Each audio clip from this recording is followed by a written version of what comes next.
She had bullied black men for years, hiding behind her badge. But the one she dragged into court made her entire world unravel. The air was dry, and the sky over Macon, Georgia hung low with heat. Derek Rowe was driving his rental car along Pine Street, just a few blocks from his mother's house. He had a grocery bag riding shotgun, containing milk, a loaf of bread, and her favorite lemon cookies. His weekend back home was supposed to be simple and quiet. He hadn't been back in almost a year, but everything still looked the same, at least on the outside. He glanced in the rearview mirror. The patrol car behind him had been tailing him for about 5 blocks now. He slowed a little, turned his signal on, and changed lanes, hoping the cruiser would keep moving. It didn't. Lights flashed. The siren chirped once. Derek sighed. "Here we go," he muttered, pulling over calmly. The patrol car door opened, and out stepped Officer Karen Delacroix, mid-40s, blonde, stiff posture, mirrored sunglasses. She moved like someone who knew she'd be obeyed. She placed one hand on her holster as she approached. "License and registration," she said flatly. Derek kept his hands on the wheel. "Sure, I'm just going to reach into my glove compartment," he said, moving deliberately. "Nice and slow," she snapped. He moved deliberately, handed over the documents. "What brings you to this part of town?" she asked. "My mother lives 2 blocks away," he replied. She raised an eyebrow. "This car's rented?" "It is. I flew in from Seattle yesterday," he answered. Karen stared at him for a second too long. "Step out of the vehicle," she said. Derek blinked. "I'm sorry, step out of the vehicle." She repeated, "Step out of the vehicle." He obeyed, hands visible, confusion growing. She began circling him slowly, like she was inspecting merchandise. "You fit the description of a suspect involved in a robbery this morning," she said. "Stay right there," she ordered. "I've been at my mother's house all morning," Derek said. "You're welcome to check." She didn't respond. Instead, she called it in on her radio, something about backup. He shook his head. "Officer, look, I know my rights. I haven't done anything wrong, and I'd like to know what." "Put your hands on the hood," she barked. He hesitated. "Are you seriously detaining me?" She walked up and shoved him. Hands now. Something shifted in Derek's face. Not fear, not anger, just disappointment. He turned and placed his palms on the hot metal of the car. Her hands searched him roughly. "I'm a consultant," he said over his shoulder. "I work with Fortune 500s. I don't carry weapons, drugs, or anything else you think I might have." "Don't talk," she said. "You're making it worse for yourself." The second patrol car arrived. Another officer stepped out, Hernandez, younger, more cautious. Karen briefed him quietly. He didn't look convinced, but he kept quiet. She cuffed Derek anyway. Another officer, Hernandez, asked, "On what charge?" "Resisting arrest," Karen replied.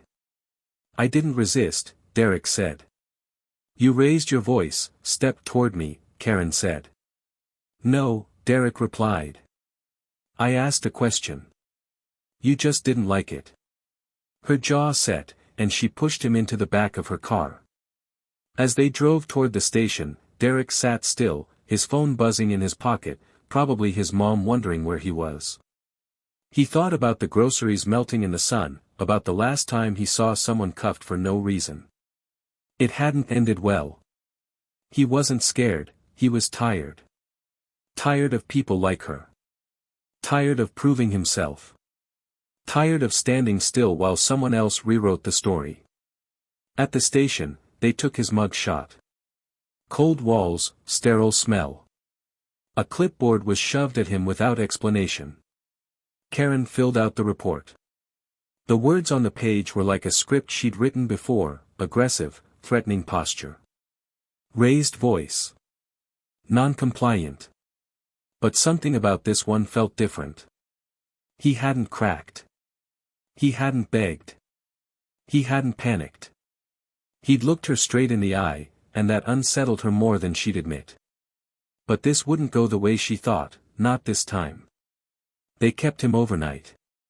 No phone call, no explanation.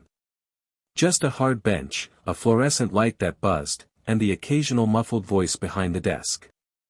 Derek sat still, his head leaned against the wall. His wrists ached from the cuffs.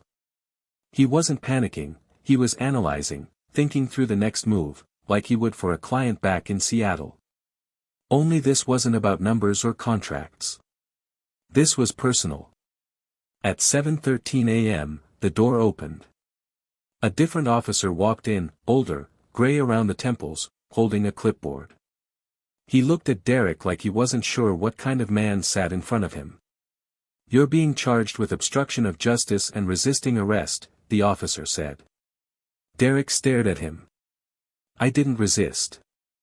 I didn't obstruct anything. I was pulled over for no reason." The officer looked uncomfortable. "It's all in the report." "I'd like to see the report," Derek replied. "You'll need your lawyer for that." "Then I'll call one," Derek said. They gave him one call. He called Marvin Bexley, a former law school buddy turned criminal defense attorney based in Augusta. They hadn't spoken in years, but Marvin answered on the third ring. 30 minutes later, Marvin was already on his way. "Sit tight," Marvin said before hanging up. "I'll handle it." Karen Delacroix watched from her desk as Marvin walked in that afternoon, smooth and focused in a navy suit. She recognized the type, big city lawyer with a clipboard and a quiet attitude that said, "Try me." She didn't like it. She didn't like him. She sat down across from him and smiled. "Can I help you?" "I'm representing Mr. Rowe," Marvin said calmly. "I'm here to see the arrest footage and the incident report." Her fingers tapped the desk. "That's internal. We'll release it to the court."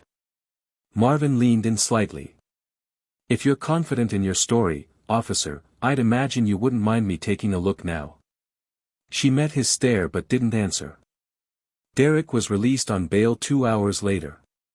Karen watched him walk out of the station with Marvin at his side, and something in her stomach twisted. He wasn't angry. He wasn't loud. He just looked determined. That night, Karen sat in her apartment, staring at her report. The language was clean, practiced, suspect failed to comply with verbal commands, became verbally aggressive, made sudden movement toward officer. Nothing she hadn't written before. She opened her laptop, clicked on the dash cam footage, watched it play out, and paused when she saw herself shove him. She sat back, eyes on the screen, then quietly closed the lid and walked away. Across town, Marvin and Derek sat in the living room of a short-term rental, scrolling through paperwork. "She filed it like clockwork," Marvin said. "It's a pattern. She's done this before." "Yeah, I've already found 2 complaints," Derek said.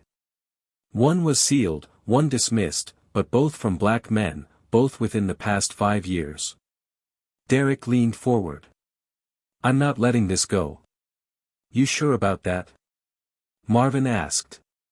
"Yes. People like her count on silence." "I'm not built for silence," Derek replied. Marvin nodded. "All right then, we start with a subpoena for that dash cam footage. I'll file first thing in the morning." Meanwhile, Karen showed up for her shift the next day, chin high, eyes steely. But inside, she felt it, a sliver of something she hadn't experienced in years, doubt. It followed her into every call, every traffic stop, every glance from another officer. She'd told herself for years that her instincts were sharp, that she could sense trouble. But this wasn't instinct. This was something else. Something uglier. Still, she doubled down, told herself she'd done the right thing, that Derek's lawyer was just trying to make a name for himself.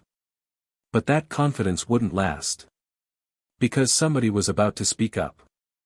Someone who remembered what she thought they'd forget. The courthouse in Bibb County didn't look like much, just a long building with beige stone, thick windows, and the weight of years. It had seen divorces, land disputes, custody fights, and now the arrest of a man who never should have been in cuffs to begin with.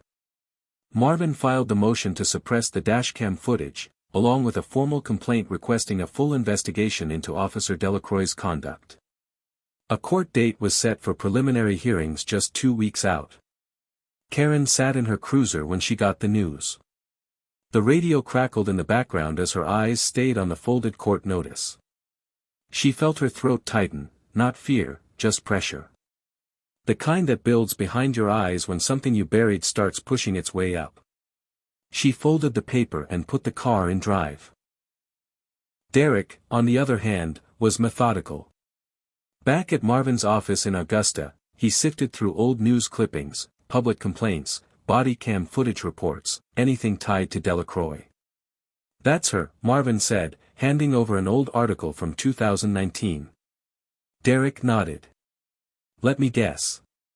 Black kid, wrong place, matching a description exactly.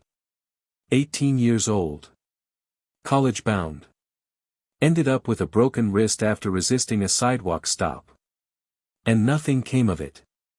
Family didn't press, no lawyer, he just wanted to be left alone." Derek set the article down. "That ends here. What they didn't know, what they couldn't have known, is that someone else was watching the case closely. A woman named Raina Blunt, who worked at the courthouse as a clerk. She'd grown up in the same neighborhood where Karen had started patrolling. Raina remembered how things used to go down, how certain people got pulled over again and again for nothing more than walking home. And she remembered her own brother, Andre, locked up at 17 for obstructing a public officer. Same language, same pattern, same badge. So when Raina saw Derek's name attached to Officer Delacroix, something clicked. She didn't reach out to the police. She didn't go to the press. She went to Marvin. They met after hours, in the back corner of a cafe near downtown. "I know what she's been doing," Raina said, "and I'm not the only one." Marvin leaned in. "You're willing to talk?" "I'll testify," Raina replied. "I'll say everything I saw and heard. The stuff we were told to file and forget. I kept copies, names, dates." Derek stared at her. "Why now?" Raina's eyes didn't flinch. "Because I should have said something 5 years ago.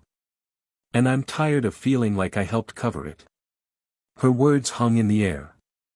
Marvin didn't say anything right away. He just nodded slowly. "All right then. We'll file a motion to include your statement." That night, Karen pulled into her driveway and killed the engine. Her porch light flickered. The neighborhood felt quieter than usual. Inside, she peeled off her uniform and turned on the news. She nearly dropped her remote when she saw her own name scroll across the bottom of the screen. "Officer facing misconduct inquiry after questionable traffic stop." It was local coverage, brief, but it hit hard. She turned the TV off. The next morning at roll call, she noticed the shift in the room. A few colleagues avoided eye contact. One or two gave her tight, polite greetings. Even Hernandez, who'd backed her up during the arrest, barely said a word. Her supervisor asked to speak with her privately.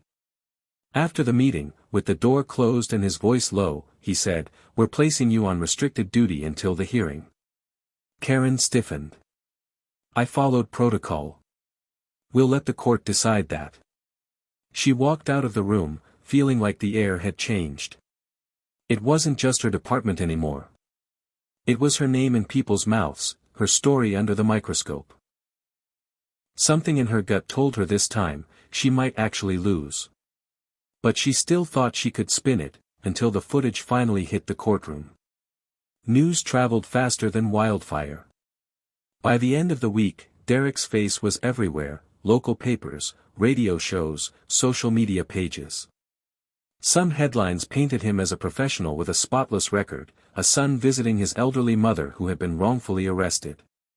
Others clung to Karen's side of the story, describing him as non-compliant and agitated. The town split right down the middle. At Dee's barbershop on MLK Boulevard, older men gathered like they did every Saturday. Clippers buzzed, debates ran hot. "I know Derek grew up 2 houses down from his mama," one man said. "If he says she went too far, she went too far." But others weren't so sure. A younger man in the corner leaned back in the chair. "Cops don't pull you over for nothing." An older voice shot back. "Son, you're just too young to remember." Churches started whispering. Teachers swapped stories in break rooms. A retired mechanic named Wallace showed up at Marvin's office and said, "She did the same to me in 14. I was leaving my shift at the warehouse, got slammed against the hood 'cause I didn't move fast enough. Never told anybody. Didn't think it'd matter." Marvin listened, then paused. "Would you be willing to say that on record?" Wallace sighed. "You sure they'll listen now?" "We only need one truth to crack the surface," Marvin replied. "In this case, it's the crack." Meanwhile, Karen's world was shrinking. She couldn't go to her usual coffee shop without people glancing over their cups. At the grocery store, someone actually turned and walked away when she got in line behind them. A few neighbors kept their distance, pretending to be busy with their phones when she passed. At the station, she was met with silence. Officers she once laughed with now kept conversations short. Her locker had been moved to the far end of the room. She told herself it was temporary, that it would blow over. She started avoiding mirrors. Every time she looked, she saw someone she didn't recognize, someone cracking under pressure. That weekend, her brother called from Florida. She hadn't spoken to him in a year. "You all right?" he asked.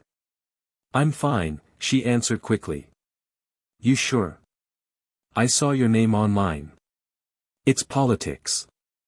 People looking to make noise," she replied. He was quiet for a second. "Just make sure you're telling the truth, Karen. Because if you're not," she cut in.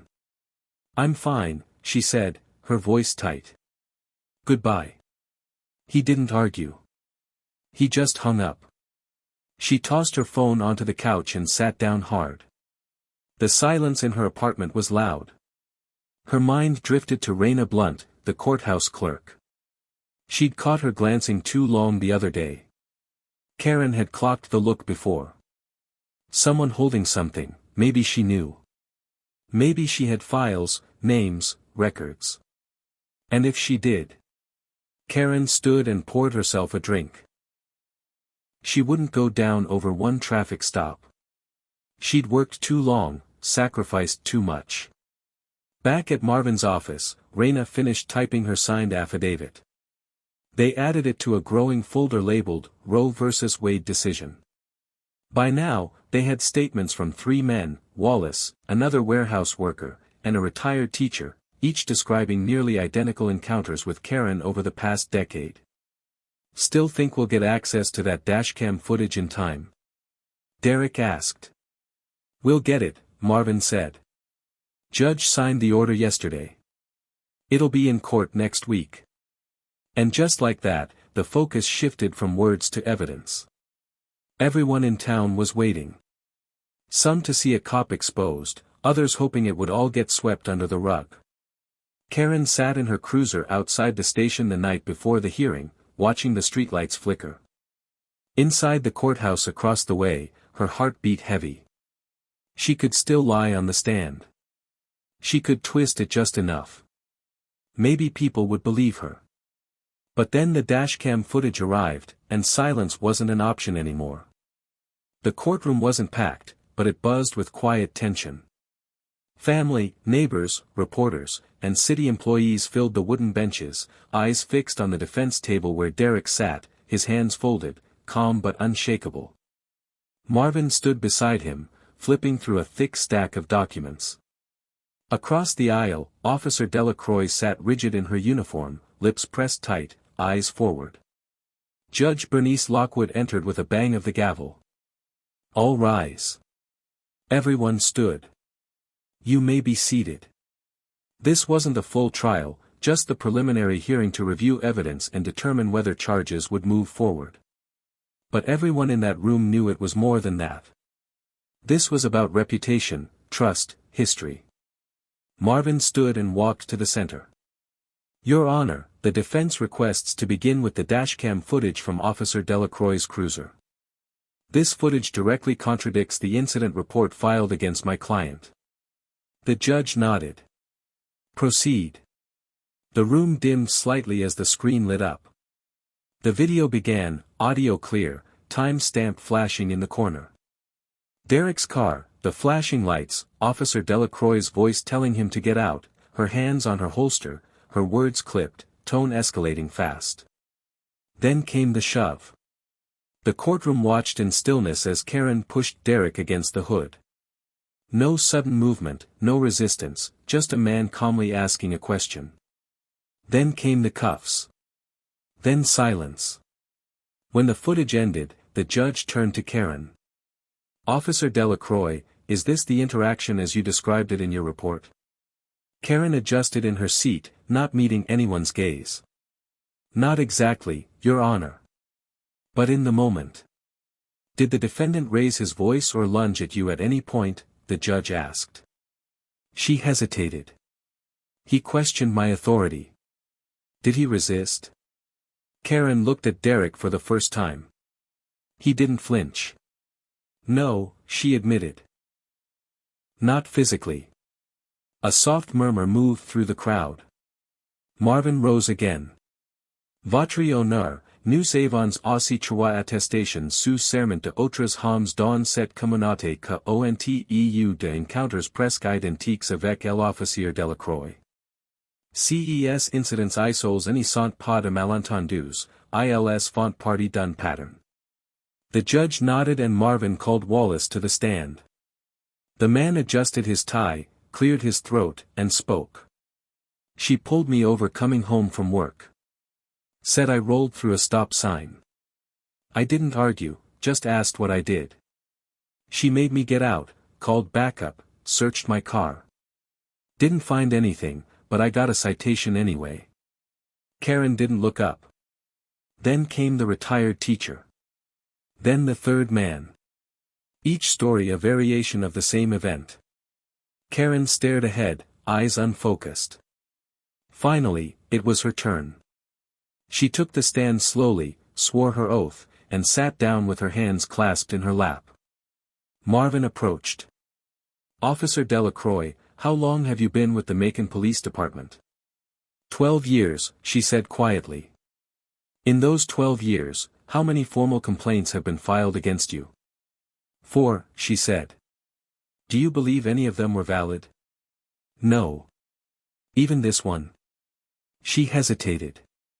I believed I was following protocol. Do you now believe you were wrong? She didn't answer right away. She glanced at the judge, then at Raina Blunt, sitting quietly near the back. Finally, she turned to Derek. Yes, she said, her voice barely audible. Marvin leaned back slightly. Thank you. The judge called for a recess. Outside, the air felt heavier than the heat. Reporters swarmed. Karen slipped out a side door with her lawyer. Derek stood on the courthouse steps, not speaking to the press, not celebrating, just breathing. Back inside, Judge Lockwood called the court back into session. I've reviewed the footage, the testimonies, and the documentation. There is sufficient evidence to move forward with a full trial against Officer Delacroix for misconduct and falsifying a police report. The court is adjourned for today. The gavel struck. Karen stood up slowly. The badge on her chest suddenly felt too heavy. But the verdict wasn't the end. What came after would decide if anything really changed. The full trial didn't drag on. Once the footage went public, there was no stopping it. Local channels aired the clip on a loop, and national outlets picked it up within days. Karen Delacroix's name became shorthand for everything that had gone wrong with policing in towns like Macon. She was placed on unpaid suspension while the internal review began. Her union attorney kept talking about misinterpretation, emotional stress, and context, but no one was listening anymore. 3 weeks after the hearing, the courtroom filled again, this time for the verdict. Karen sat in plain clothes now, no badge, no uniform, just a blazer, a tight ponytail, and a pale expression that hadn't changed in days. Derek was there too, wearing the same calm, focused expression he had from day one. Raina sat behind him. Wallace too. A few others who'd come forward with her, quiet but present. The judge took less than 5 minutes to read the ruling. Officer Karen Delacroix was found guilty of misconduct in public office and falsifying a police report. She avoided jail time, but she was stripped of her badge and barred from holding any law enforcement position again. Outside the courthouse, reporters shouted her name, but she didn't stop. She kept her eyes down and walked fast toward the parking lot, as if hoping no one would see her. But everyone did. Marvin patted Derek's back gently. "You did it." Derek didn't respond right away. He looked out at the cameras, the crowd, the people who'd finally started paying attention. "I didn't do anything special," he said. "I just didn't back down." That night, a local news crew aired a panel with legal experts. One of them called the case a wake-up call for smaller departments that think they're immune to accountability. Another warned that this one win doesn't erase the years of silence. Derek didn't watch it. He was back at his mother's house, sitting on the porch, sipping coffee from a chipped mug. She brought him a plate of buttered toast and sat next to him. "You okay?" she asked. "I think so," he said. "But it's not really over, you know." His mother nodded. "It never is. But this time they had to look. They couldn't ignore you." He stared out at the street. A kid rode by on a bike, laughing with his friend. An older man walked a dog. Life kept moving, but it moved differently now. A week later, the city announced a review of all stops made by Officer Delacroix in the last 10 years. Internal Affairs sent notices to over 30 people who had filed past complaints. The mayor released a statement promising transparency. But Derek didn't care about promises. He wanted proof. So, he filed a civil lawsuit, not for money, but for public record access. He wanted full transparency, names, documents, patterns. He wanted to make sure the next man didn't have to prove he belonged on a street he grew up on. Karen left town a month later. No official statement. No apology. Just gone. Her house went up for sale quietly, her cruiser auctioned off. Her name slowly faded from the news cycle, but not from the town's memory. At a town hall 6 weeks later, Raina stood at the microphone and spoke for 3 minutes. No one should be scared to ask why they're being stopped. No one should have to prove they deserve respect. We can't undo the past, but we can stop repeating it. Applause broke out. It wasn't loud, but it was solid. Real. Later that night, Derek finally opened his inbox, hundreds of messages from strangers thanking him, sharing stories, asking for help. Some from Georgia, some from far away. He read each one, not because he wanted attention, but because every story reminded him why staying quiet had never been an option. For the first time, the people who always got ignored were being heard. Months passed. The headlines moved on. The town did what towns do, kept going, kept working, kept pretending things were fine. But something had shifted, quietly, in the spaces where people used to whisper. At Eastside High, a government teacher added Derek's case to her curriculum. At the barbershop, the younger crowd started listening more when the older heads talked about history. In the church bulletin, someone wrote, "There's power in your voice, even if you tremble when you use it." Derek didn't go back to Seattle right away. He stayed. He started showing up to city council meetings, not to speak at first, just to observe. But eventually, people started turning to him with questions. "Could you look over a complaint?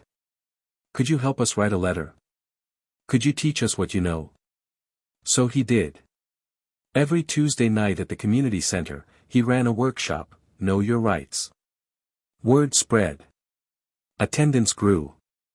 Teenagers, seniors, single moms, even one off-duty cop sitting in the back, quiet but present. One night, a 17-year-old named Kian asked him, "Didn't you want to give up at some point?" Derek paused, then said, "Yeah, a lot of points. But if I did, she'd still have her badge. And I'd still be wondering what might have happened if I hadn't said something." Kian nodded. "Guess we can't let stuff slide anymore, huh?" "No," Derek said. "Not anymore." Marvin came down from Augusta every few weeks. They still worked on the civil case, but mostly they talked about change.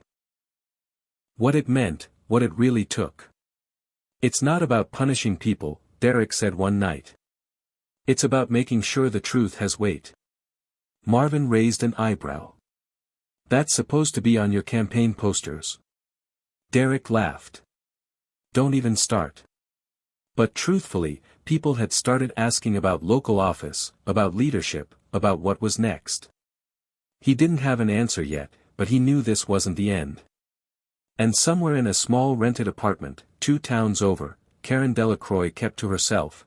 No job, no uniform, no spotlight. She'd applied for work in private security, but word followed her. Her name was a red flag now. What she used to wear with pride, her badge, was now the thing that closed every door. She watched one of Derek's workshops on YouTube anonymously, just once. She didn't comment, didn't like, didn't share. But she listened. And when he said, "Your silence is someone else's permission," she turned the video off and sat there for a long time. Not everyone gets redemption. Not everyone asks for it. But the lesson didn't belong to her anymore. It belonged to the town, to the kids growing up there, to the people who used to think they were alone. Because truth doesn't need permission to matter. It just needs to be told. And when it's told out loud, when it's heard, believed, and backed up, it can change everything.